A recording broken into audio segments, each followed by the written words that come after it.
Hello there, folks. Space Oyster here, and welcome back to Charmander Conquers Sinnoh. Yeah, I think we'll go with that. Why not? Why not? Anyway, in the last part, we defeated our rival for the first time, since I lost the first battle against him. And in this part, we will be taking down the Orberg City Gym and moving on with our journey. But before we do that, let's head up here to Route 207. So, Route 207 is a very good place to visit because it has some very useful Pokemon to catch. Geodude here is actually one of them, so yeah, let us see if we can catch this bad boy by switching to our Fire Pun. Makes me wish I had caught a Shinx with Intimidate instead. Rourke is actually a surprisingly difficult gym leader, so I'm actually a little worried about this battle going forward. Honestly, I'm starting to think I might need to rely on some jank. But I'm thinking getting a Geodude might help out, so let's do that. It's not very effective. Doesn't matter that it's not very effective, because we are just gonna ball this sucker. Alright, anyway, Geodude is actually a surprisingly good critter in almost every game it appears in. I think the only one it's not very good in is Generation 1. Mostly because rock types just suck in Pokemon's first generation. There are almost no good rock type moves. They're all very inaccurate. Just the usual junk. Alright, anyway. There's also a Pokeball here, and then I think there are two other notable wild critters in this area, out of two. Ponyta here is one of them, especially if you're playing Diamond and or Pearl. So, Ponyta is notable in Diamond and Pearl because it is the other half of the fire types available in the region. So if you didn't start with Chimchar and you want fire, you have to use Ponyta. The other Pokemon available on this route, which is definitely worth considering one way or the other, is Machop. So, Machop is a pure fighting type Pokemon, and it is also definitely worthy of your consideration, purely because of being a pure fighting type, available before the first gym, which uses rock types. Let's see. Speaking of using rock types, let's go ahead and teach Geodude how to smash rocks. Let's see, there we go. Oh, Fire Pun can learn Rock Smash too, but I do not want to waste a move slot on Fire Pun. HMs, while they can be, HMs, since they don't break and can be taught to any number of Pokemon any number of times, that does make them useful if it's a combat-oriented move, or it's a move you need for a battle on multiple Pokemon. So in this case, having Rock Smash and being able to teach it to multiple Pokemon could be helpful against Rourke. Despite the high defense on some of his critters, being able to hit them with a super effective fighting move that will lower their defense can be very helpful. However, you will have to be very careful about teaching HM moves to Pokemon because they cannot forget them easily. You have to find someone whose profession is the move deleter, and I don't quite remember where they are here in Sinnoh. Oh my goodness, my recording stuffs hates Orberg. Look at this slowdown. Oh my god.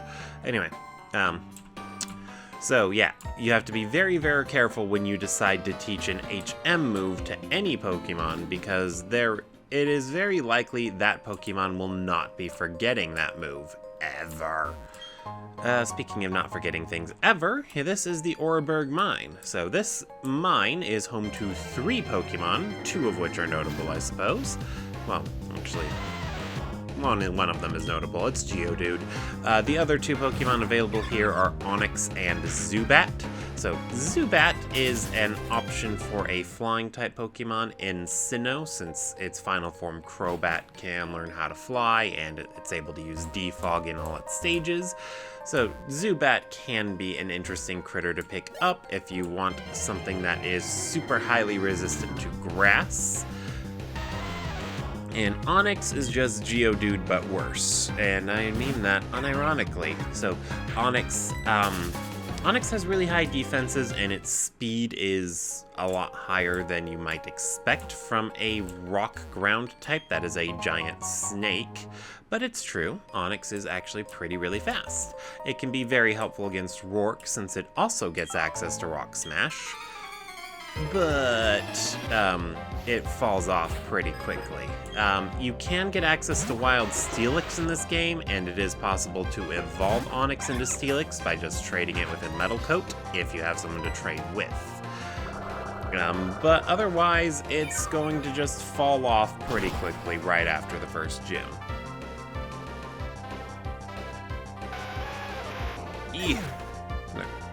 Alright, there we go. So Plant Pun is making short work of this guy's Geodude. Oh no, Worker Colin has a Machop. Alright, we're gonna absorb it. Yeah, but I am honestly really worried about battling Rourke.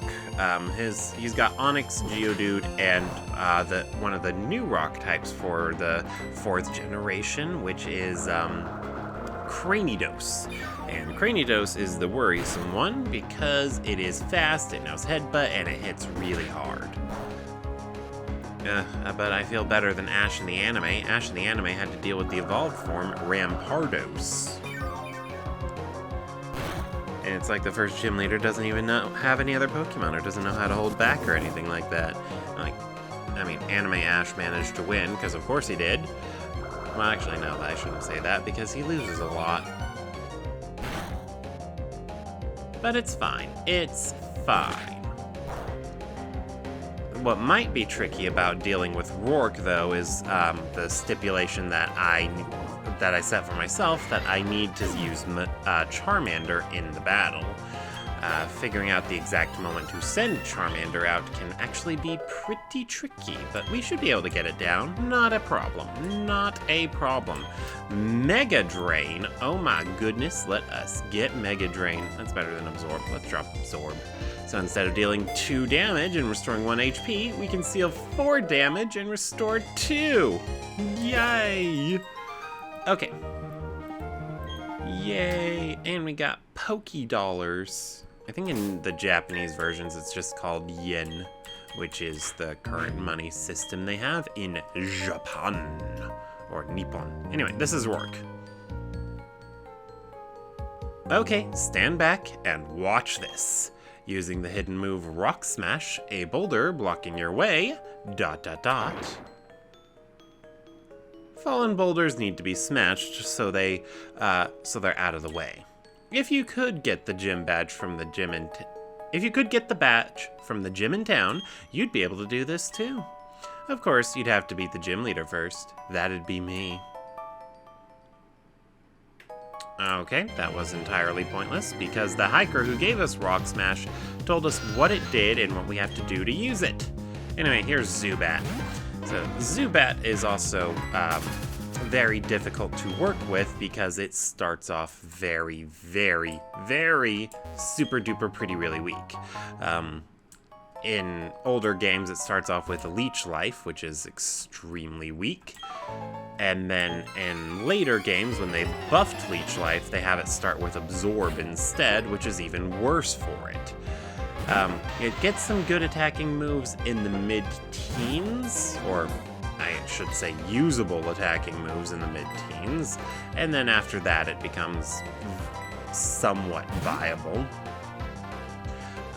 But basically it's just really fast and it's able to deal light damage. The main thing to do with Zubat though is like give it a lot of moves that flinch. I think Bite is the main one it learns all by itself, and you just use it to outspeed and flinch things. Anyway, I should probably be focusing on giving Plant Pun all of these experience points rather than trying to feed Fire Pun some of them too. But they did get 69, so it was worth it to see the funny number. But I do also want to get Fire Pun some experience, since after this gym, Fire Pun is going to be very handy. The second gym uses grass types, and you know what grass is weak to? Fire. Anyway, if you do find that you need to grind in order to prepare for Rourke, then the Orberg mine here is probably a good place to do it. Onyx may be a laughingstock of Pokemon, but it also gives a lot more experience than any other Pokemon in the area. So, beating the snot out of wild Onyx is the best way to get experience, aside from battling the trainers, which we are going to do. There are 2 trainers in Rourke's gym, and it's set up in a way to avoid them if you want to, but whoever wants to do that? Okay. Yeah.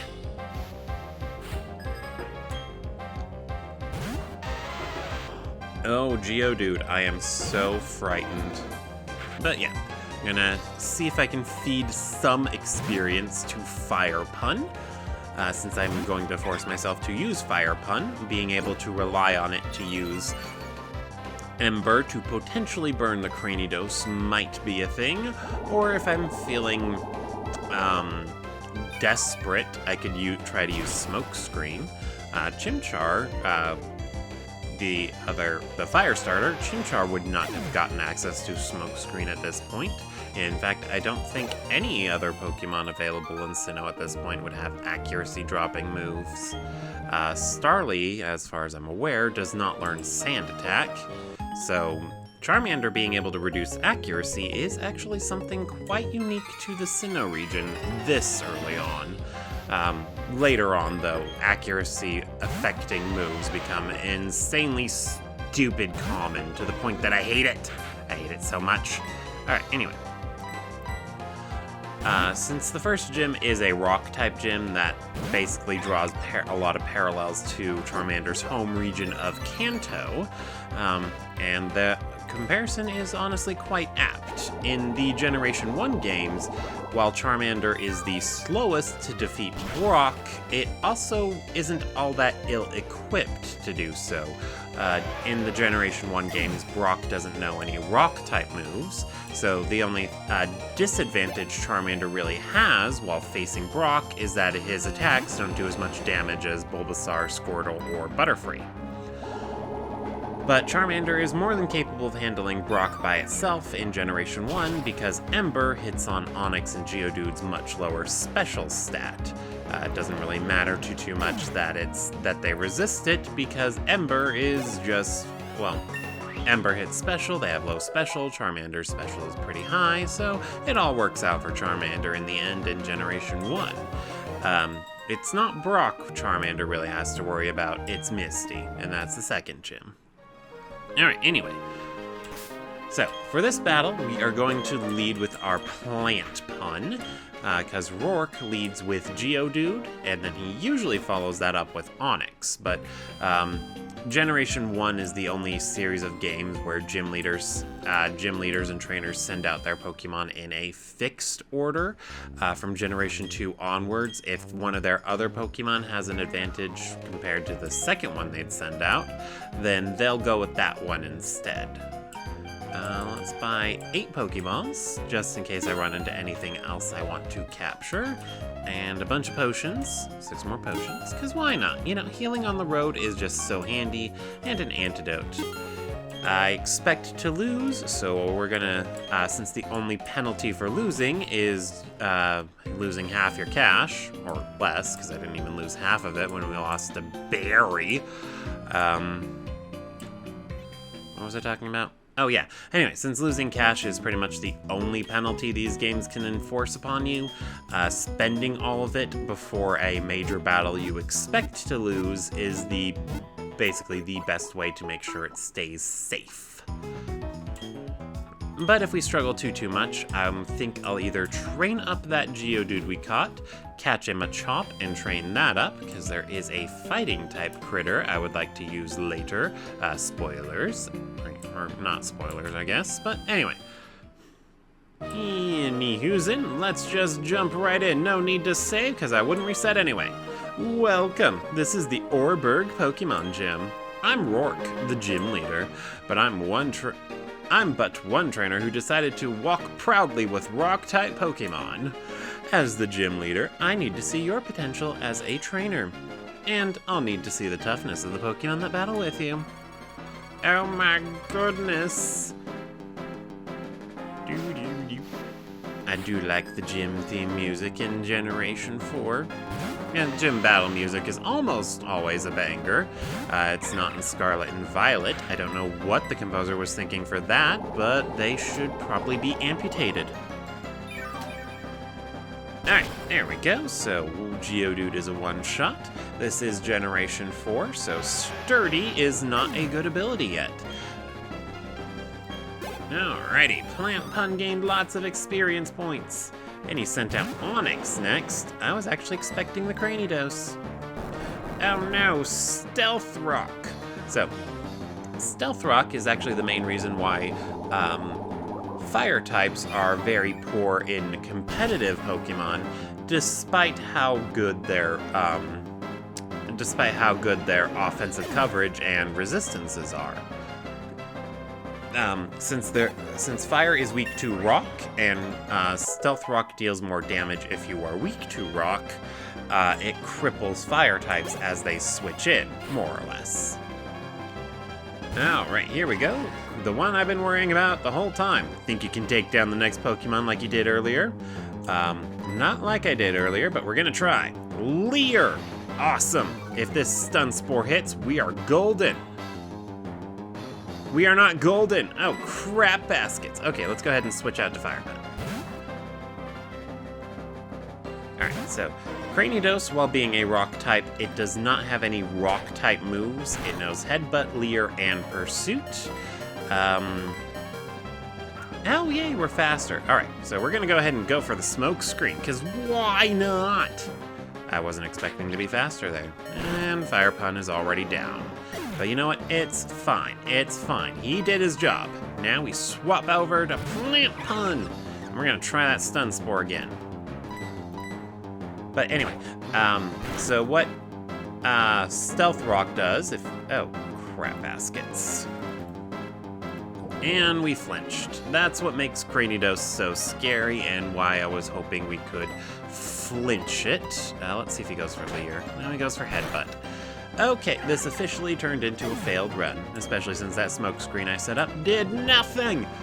Nothing! Anyway, so Stealth Rock hurts you every time you switch in.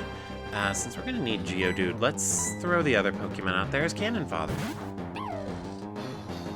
He's probably just gonna go for Headbutts on all of them, since the AI will tend to go for a kill shot if they get the chance. Anyway, so yeah, Stealth Rock hurts every time you swap in, so the moment they added it in Generation 4, it pretty much defined the competitive battling scene. Alright, so Cranidos gets hurt by the poison, and we're down to just Starly, Bidoof, and Geodude. We're gonna send out Starly next. No, he has potions. If I'd known that, I would've gone for Growl. Alright, well, let's see if the miss works, or let's see if those misses pay off. Yay, that's one miss. Now we'll lower his attack. If we can cripple him enough, Geodude can get us the win. And if not, we'll just have to come back and hope Bidoof's terrible poison point ability doesn't trigger again. Ugh, good God, that was the worst timing ever. Doesn't help that Stun Spore missed the first time I used it, but 75% hit chance. What are you gonna do? Expect it to hit most of the time? Alright, so Bidoof is going to get in some tackles. I don't know how many potions Rourke has on him, but we are going to probably use it up now. No way, not yet, not giving up. Oh, well, he may have only had the one potion. We'll see soon enough, though, because Geodude's gonna have to finish this one off. And hopefully he can. But that smokescreen actually paid off a little bit. It just bought me a little bit more time for the poison to take down. Alright, let's go for those smashing of the rocks. Oof, that did 10 points of damage. Alright, I think as long as he doesn't get a critical hit, we might have this. Hooray, we did it! And we got the critical hit! Geodude MVP! Now we're never gonna use him again. Probably.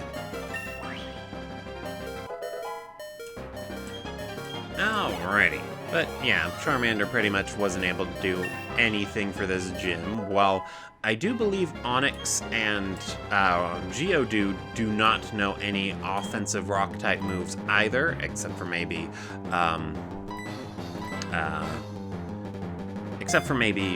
Stealth Rock. Charmander still wouldn't be able to deal that much damage to them in return, so if I had led with Charmander, or tried to do this with just Charmander, at this level, Charmander probably would not have been able to do much to get past the Onix and the Geodude. Smokescreen was surprisingly useful, though. This is embarrassing. I went and lost to a trainer who didn't have a single gym badge. Well, it happens to somebody. But that's tough. You were strong, and I was weak. That's all there is. According to Pokemon League rules, I have to give you our gym badge. Since you've beaten me, the leader. Here's your official Pokemon League Coal Badge. Yay, the Coal Badge! Having that Coal Badge means your Pokemon can now use the hidden move Rock Smash outside of battle. You should also take this too. TM76, so that is going to be Stealth Rock. That TM76 contains the move Stealth Rock. Thank you for being redundant, Rourke. Well, actually, I was redundant because I knew I was going to say that. It's a move that inflicts damage on foes that switch into battle. Incidentally, a TM will teach its move to a Pokemon instantly, but a TM will break when you use it, so make certain you want a Pokemon to learn that move. Yeah, usually the first gym leader will always give you the tutorial on TMs. They even have that happen in Scarlet and Violet, even though any gym leader can be the first one, but only one of them will tell you about TMs. It's weird. Well, as far as I remember, only one of them tells you about TMs. Anyway, what was I going on about? I don't remember. Oh, right. That's right. But they already gave us the spiel on TMs because Rowan gave us the TM for return right after we left his lab. So I don't really get why they didn't alter Rourke's dialogue in this game to reflect that because, well, yeah, Platinum, they made some changes to account for story things. They had Rowan give us the Pokemon specifically, rather than having us accidentally steal it because we got ambushed. Just so that way we wouldn't be thieves when we encounter Looker. Thud? Oh, you ran right into us. Whoops, Lucas, you got the gym badge, huh? Eterna City is the next place with a gym that gives away badges, right? I guess. So yeah, I went to Route 207, but you can't go there without a bicycle. I made my team battle and toughen them up, so it wasn't a waste. So I'm going back to Jubilife City. Next stop, the Eterna Gym Badge. 10 seconds before I dash. 9! Bah, who's got time to count? Ugh, I hate you, Barry. I hope you die. Well, probably not really. Anyway, Orberg Gate. So, now that we have Rock Smash, we can actually go to the basement of the Orberg Gate. Oh, look, Psyduck. Anyway, it's probably not worth exploring too much, but let's go ahead and take a look down in the basement, see what we got there, yada yada yada. I don't know if I have any repels. I don't know if I even could have purchased repels, but I should have checked because repels just make life easier. As a kid, I hated using them. I think I already mentioned that, but my biggest distaste of using repels was that they cost money to get, and I didn't really need to spend money on something that the runaway button deals with.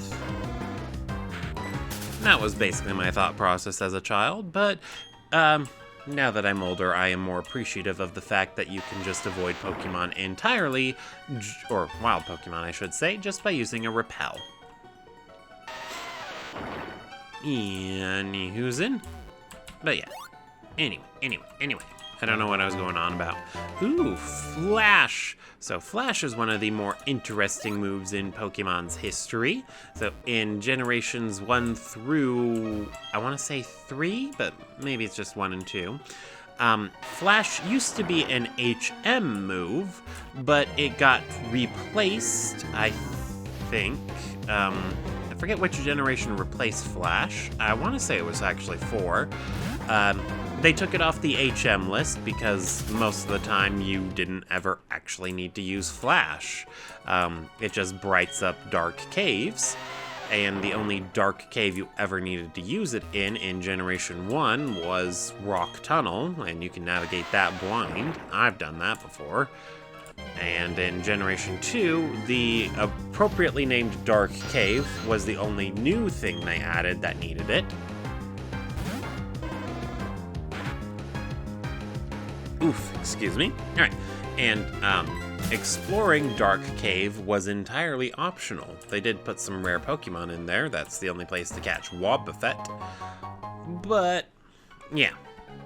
Flash was never a necessary HM, so I guess they've decided, you know, since people don't even need to use it, let's not put it in there as an HM. Do you see those bumps on the ground? It feels awesome taking those fast on a bicycle. Oh yeah, those bumps on the ground. Those are ramps, more or less. You can jump over them, and going over the ramps lets you explore new areas. So even though we can get to the basement of the Orberg Tunnel, we can't really do much down here. I do believe in the original Diamond and Pearl, the basement is the only place you could encounter Psyduck in these games. Or in those games. In Platinum, they put Psyduck on this level as well, so you could, theoretically, have a Psyduck before the first gym while traveling to the first gym. In Diamond and Pearl, you'd have to go to the cave on Route where I caught Badoo. I forget the number of it. Anyway, Route where we caught Badoo has another cave in it, and on that cave, or in that cave, it's possible to also run into Psyduck, and Psyduck could be used against the first gym. I think it'll learn Water Gun fast enough. Anyway, here we are. Oh, look, it's Looker. Tell me, have you not obtained a Pal Pad? Is not a Pal Pad free to anyone visiting the Pokemon Center's basement? Anyway, there appears to be no one shady in this Jubilife City. I shall therefore take my investigation elsewhere. But, my friend, I suggest you remain vigilant for shady grown-ups. Weird guy. Okay, anyway, yeah, I haven't actually gone down to the basement, but that's where all the multiplayer stuff in Generation 4 is handled. Now. Professor Rowan, you must comply. Hand over all your research findings. For free, naturally. Failure to comply result in a painful time for your assistant. Ah, Lucas. Well, how is the Pokédex progressing? That's Orberg's gym badge, I see. But hadn't I given you your first Pokemon only recently? I forgot he was eccentric. Perhaps being a trainer is like second nature to you.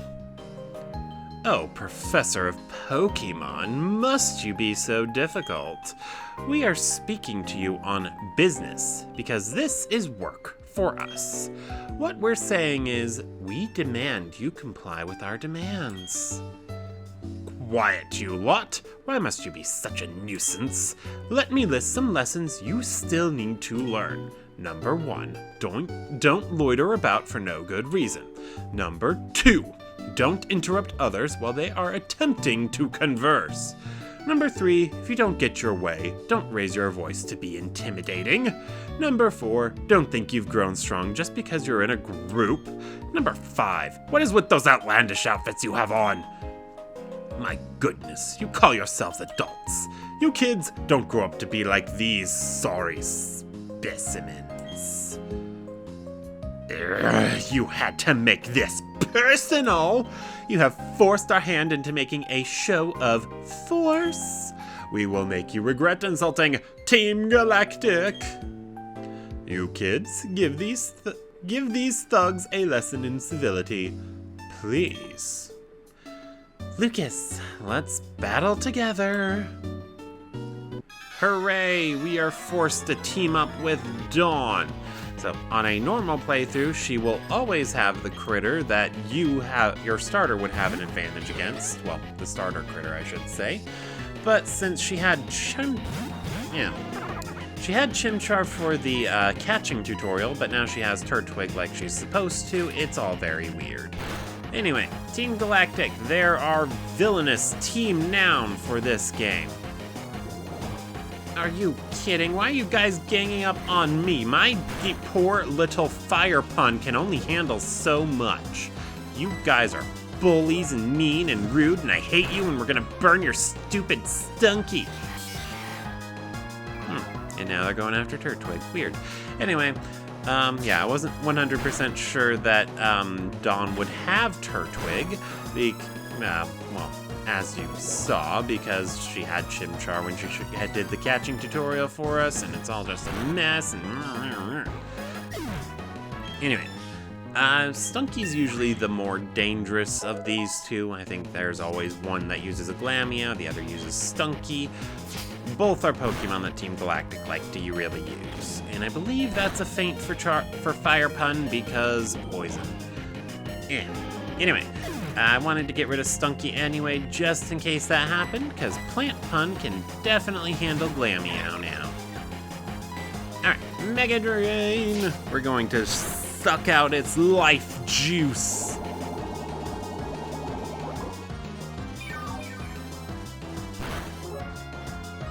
We have successfully juiced the weird cat.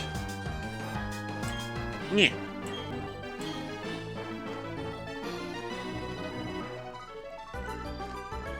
Yeah. You leave us no option. We will retreat for now. We shall do so because Team Galactic is benevolent to all. Yeah. Team Galactic is when they started to make the villainous team a complete joke. That lot. They call themselves Team Galactic. When Pokemon evolve, they seem to release some type of energy. However, I believe that it's a mystic power far beyond our control, but Team Galactic seems to be studying that power's potential. They want to know if it can be used as energy for something. Lucas, did you know? The professor studies the evolution of Pokemon too. According to his research, 90% of all Pokemon are somehow tied to evolution. Well, maybe that's the reason those people tried to take the professor's research data by force. That's really unforgivable. It's all over, so you can relax now. Still, thanks to you two, nothing came of that situation. I appreciate that. Incidentally, Lucas, kudos to you for your battling skill. It got me thinking. Why don't you collect all the gym badges of Sinnoh? Doing so, you'll be sure to encounter lots of Pokemon. That, of course, means your Pokédex pages will continuously fill up. In other words, it will be of great help to my research. Wink. That said, I've given you your first Pokemon and Pokédex as yours to keep. You are free to do with them as you wish. Take care now. So, I actually believe Rowan telling us about the gym badges is them trying to have the professor encourage us to get the gym badges. Because in the Kanto games, Professor Oak never actually tells you about getting gym badges or anything of the sort. But collecting gym badges is still what you need to do to progress the game, even though filling out the Pokédex is the only stated goal you're given. Oh, that was very good. Nicely done. Truly excellent.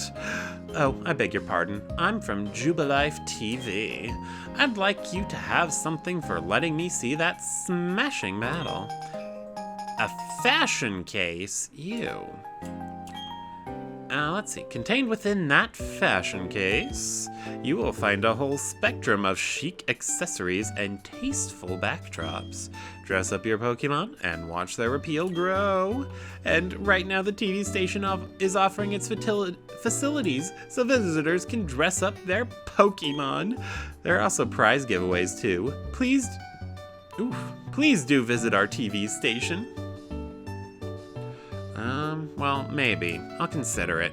What we do need to do, though, is heal up, because Fire Pun is underperforming once again. And I suppose one thing of note there's also one thing of note I do need to show off here in Jubilife City.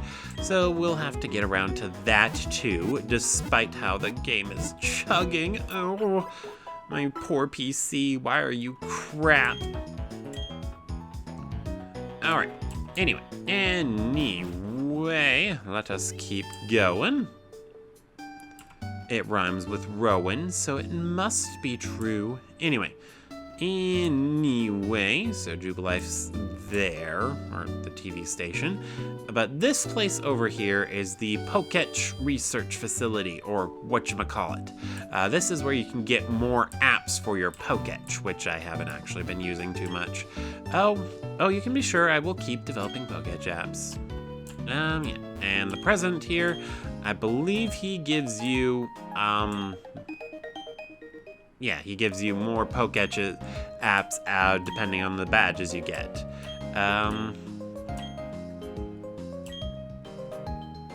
Yeah, and it's basically tied to your gym badge progress, because pretty much every Pokemon game is tied to your progress in the gyms. Anyway, by default it has a calculator and a step counter.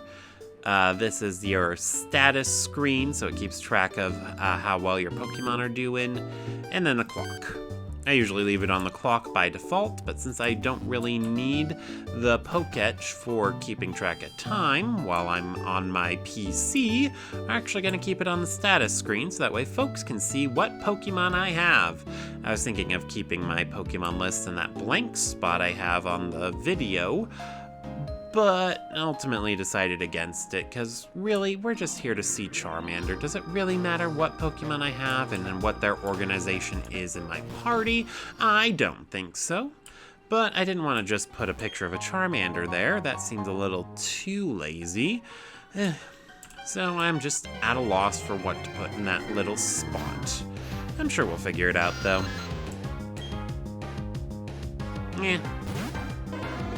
Alrighty. Although the tricky part with putting something there is when I'm in the video editing process, that black bar is considered part of the video. So if I try to put like a picture underneath it, so that way it'll be behind everything, but still partially visible, it won't work because that little black box is still caught as part of the video, so it'll just cover up whatever I try to put there, unless I put that on top of it, and then I just need to figure other things out. Anyway, that was the TM for the move Rock Tomb.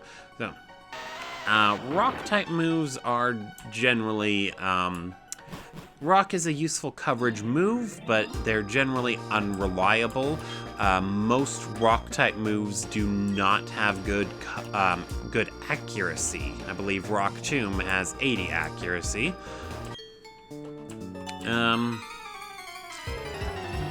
So yeah, having rock-type moves will give you coverage, which is very useful, but it's unreliable since there is a slight chance it'll miss, or possibly a good chance it'll miss, depending on how you want to look at it. Oh my goodness, Fire Pun, you didn't take out a grass type with a single amber. You are continuing to just be a disappointment. Chimchar could have gotten the one shot. Well, probably not. I do not know.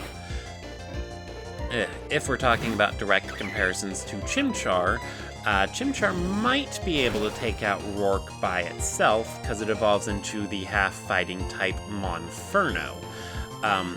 Although Monferno's only fighting-type move, when it evolves, will be Mach Punch, so it won't be able to hit Onix and Geodude nearly as hard as a water or grass type you could get your hands on. So even if you started with Chimchar, it still might be best to get your hands on a water or grass type to help out with Rourke, or even another fighting type from like Machop, or even Geodude or Onix. As odd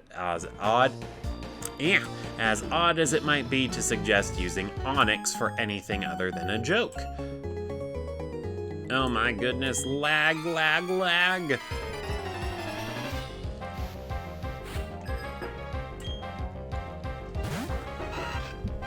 But yeah,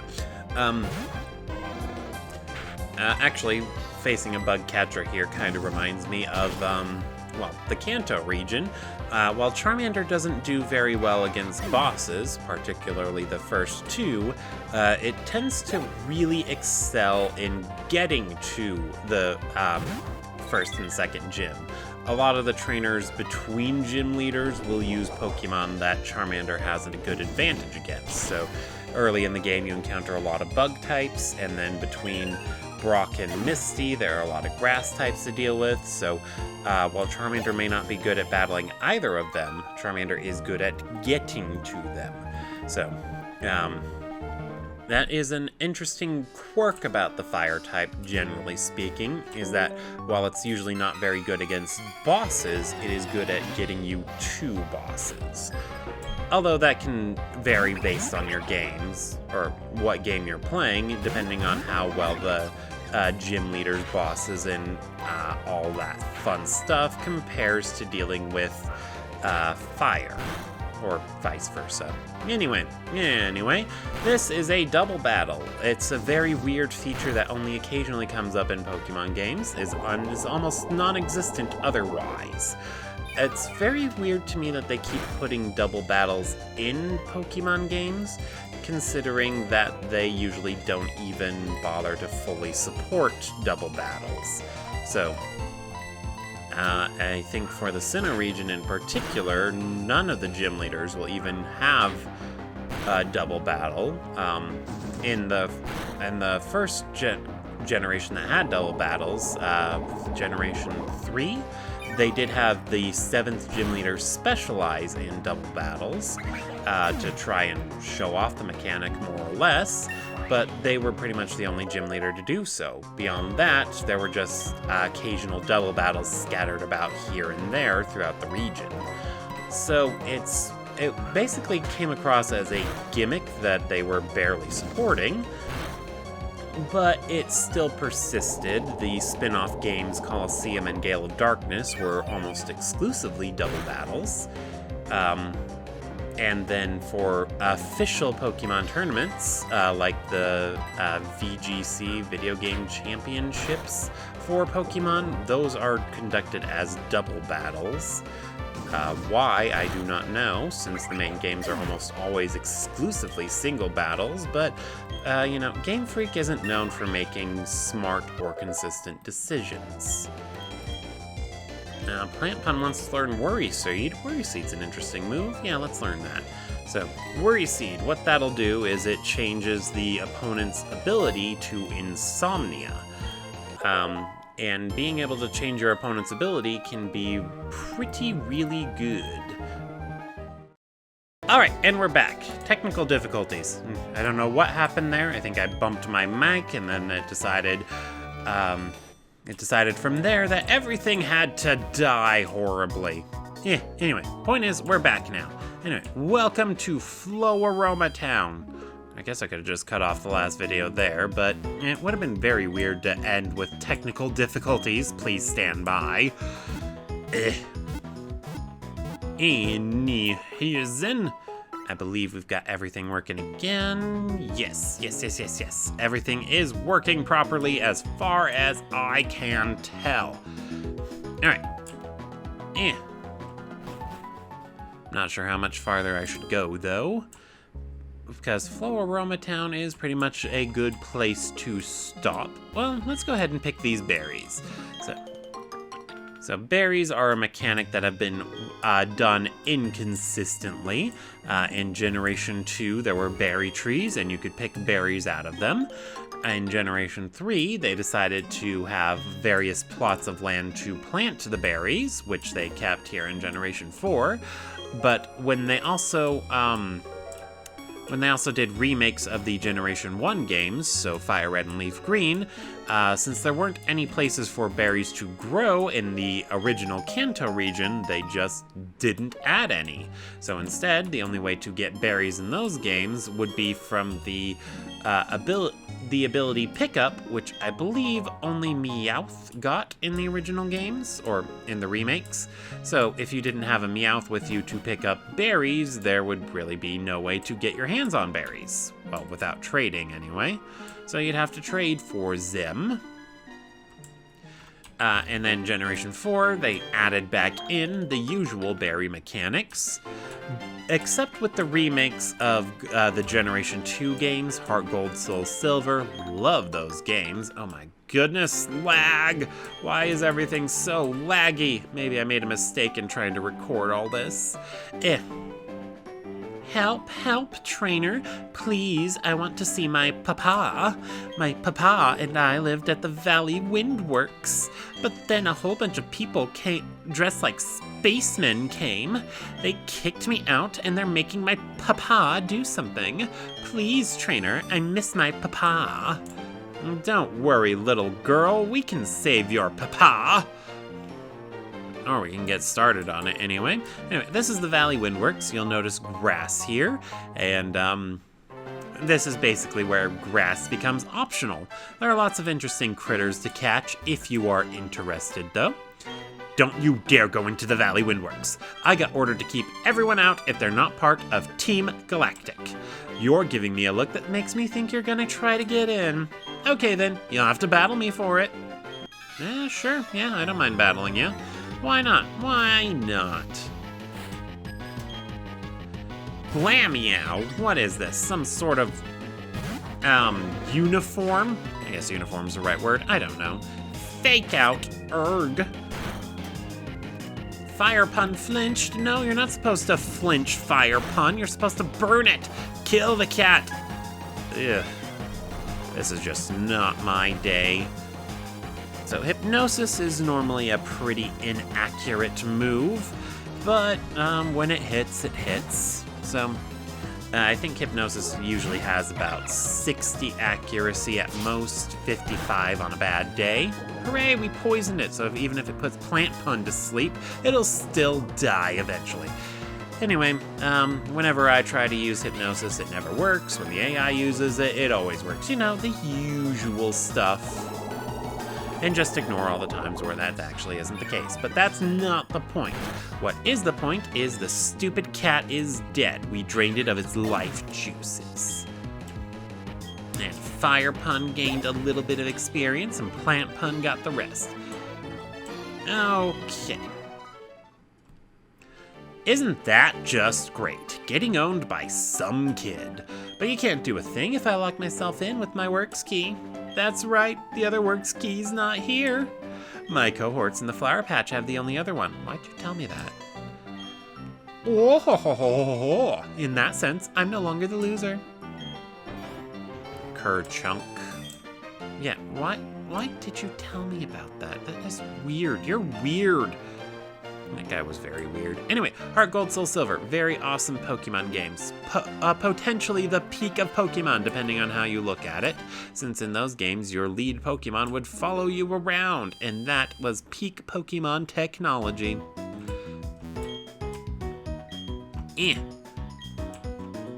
Alright. Anyway. I feel like I was going on about something, but I don't remember what. Well, I don't know. I guess it wasn't important.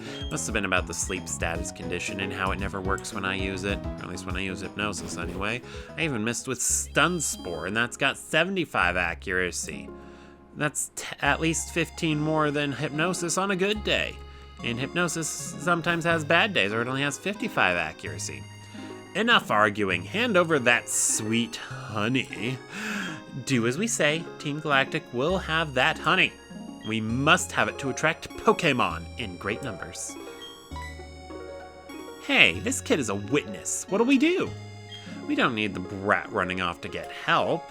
The solution's simple. We ensure the brat stays quiet. You know, if losing Pokemon battles had greater consequences than just losing half your money, then these guys might actually be threatening. But no, them threatening violence upon a child doesn't really do much of anything. Alright, so let's burn the Stunky. Ooh, focus energy. You're getting pumped. Oh, right, I was talking about Cranidos' ability, Mold Breaker. So when a Pokemon with Mold Breaker is sent out, it'll tell you that it's breaking the mold. Why they feel the need to tell you about the ability Mold Breaker, I have no idea, because it's not particularly noteworthy compared to other abilities. So when you attack with a Pokemon that has Mold Breaker, it ignores your opponent's abilities. So, for example, if you use Earthquake against a Pokemon with Levitate, and your Pokemon has Mold Breaker, then you will hit them with the Earthquake. Ooh, Dragon Rage. Alright, so this is a move I have been debating about whether or not to use with Charmander, because it is insanely stupid broken. So, well, especially for this point in the game, Dragon Rage deals a fixed amount of damage. It will always deal 40 points of damage no matter what. Oh, and 16 is also the level that Charmander evolves. That's the general, what I'd consider the normal level for starters evolving, although there are quite a few starters who break that trend. Johto started it with only one of them evolving at 16, and then I think in Hoenn they all evolve at 16, and then here in Sinnoh it varies again, Turtwig evolving at 18 and Chimchar at 14. Anyway, this is so lame. They're going to dock my pay. I'm up next. Ooh, battling you right after my cohort weakened you gives me the edge. Oh, right, well, anyway, I was debating on whether or not to use Dragon Rage because for this stage in the game, it is insanely broken. Dealing exactly 40 points of damage can be a one-hit KO if the Pokemon is particularly frail, like it's probably going to one-shot this Zubat. And look at that, it one-shot the Zubat. So, on the one hand, it's an incredibly broken move that is going to trivialize a good chunk of the game, since it'll one-shot things for a little while, and then it'll start to two-shot. But on the other hand, this is about Charmander, specifically in Sinnoh, and Dragon Rage is part of Charmander's level-up kit in Sinnoh, so having access to a really powerful move is something to consider for Charmander's benefit compared to other Pokemon I could be using in its place. So I think the compromise is I'll just try to only use Dragon Rage when I feel it's absolutely necessary, rather than just using it to break this part of the game wide open. This brat's tough. Like, really, really tough. Tougher than I can put into words, and I know a lot of words. But do you know Hippopotamonster Sesquipedaliophobia? We're done for here. We're done for here. Let's go back to the Valley Windworks. Oh, what's this thing? They seem to have forgotten it. It's a works key. It must be for the Valley Windworks. It's of no use to me. You may as well have it. But yeah, Team Galactic is basically just a joke, and this is when villainous Pokemon teams started to become nothing but a joke. Thank you. You surely saved me. Those goons were trying to rob me of my sweet, sweet honey. They sure were weird, though. You saw how they were dressed. What they were saying didn't make a whole lot of sense either. Oh, I need to thank you. This sweet, sweet honey. Go on, take a whole lot. Ugh. Anyway, yeah, so the making the villainous teams more comedic was probably the first sign of rot in Pokemon, or one of the early signs of rot in Pokemon, since in more modern games, the villainous teams are so much of a non-issue that they are all legitimately jokes. Let's see, and then the other thing I was going on about was for using Dragon Rage with our newly evolved Charmeleon, I'm going to try to just keep it as an emergency rather than using it to break the game wide open, since I don't think you usually get access to Dragon Rage until after the second gym. I believe you can capture Gibble in Platinum, and Gibble will know Dragon Rage upon catching it, so that can actually make it potentially deadly to get your hands on. But I digress. The point is, we have healed up our Pokemon, and I think we are at a good place to stop. I don't know if it's a good idea to say that here, but you know what? It doesn't matter. We'll go ahead and officially stop the recording here. So thank you all for watching, and we will see you all next time.